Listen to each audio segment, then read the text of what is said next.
L'exploitation d'abord sexuelle, c'est le fait de profiter injustement d'une personne déséquilibrée, du pouvoir entre lui et une personne âgée de moins de 18 ans, envie de l'exploiter sexuellement dans l'attente soit d'un profit, soit d'un plaisir personnel.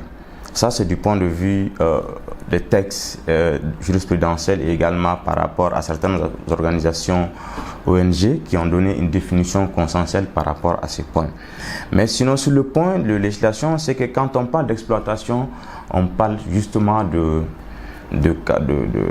crime en fait.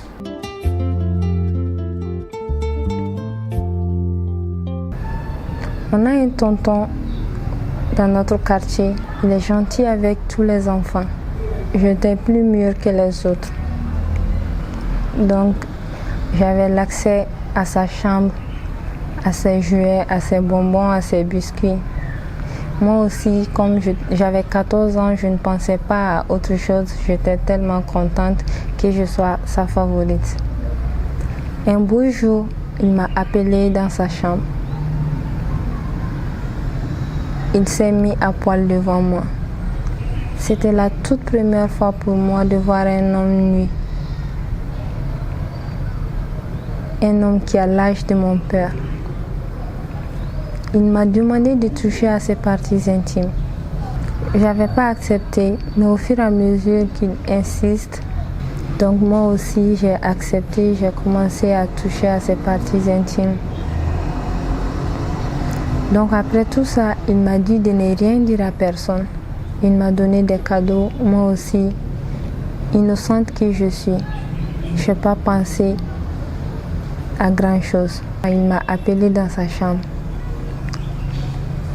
Il s'est mis tout nu. Il m'a demandé de me déshabiller. Je n'avais pas accepté. Mais il a insisté. C'est lui-même qui m'a déshabillée. Donc il s'est posé sur moi. C'est ce jour-là que moi j'ai perdu ma virginité avec un homme qui a l'âge de mon père. Les sanctions prévues, c'est que généralement les organisations au niveau des nations ou des pays, il y a des organisations ONG qui œuvrent pour cela. Chaque fois quand un enfant est victime de tel cas, c'est eux qui prennent le dossier en charge, c'est eux qui font pratiquement toute la procédure.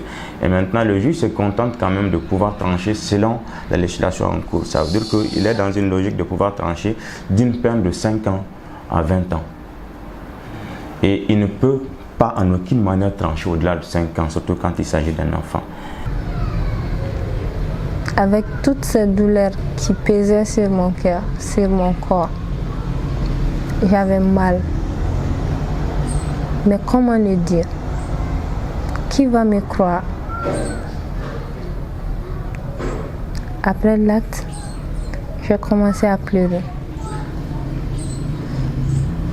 Mais il m'a menacé de ne rien dire à personne. Et ce jour-là, il m'a donné des cadeaux. Moi aussi, je me suis tuée. Après 3 mois, on continuait à se voir et c'était la même chose. Donc après 3 mois, mes parents nous ont découverts. Et voilà que mes calvaires ont commencé. J'ai essayé d'expliquer ça à mes parents, mais mon père n'a pas accepté. Il m'a frappé. Après, il m'a amené à la police. J'ai exporté tout ça pour pouvoir étudier. Mais le pire dans tout ça, à chaque fois que je me lève, à chaque fois que je vois ce monsieur-là, qui était le coupable, mais qui a été le victime, quand je vois ce monsieur avec sa famille, comme si de rien n'était, j'ai cette même douleur qu'il m'a infligée il y a quelques années.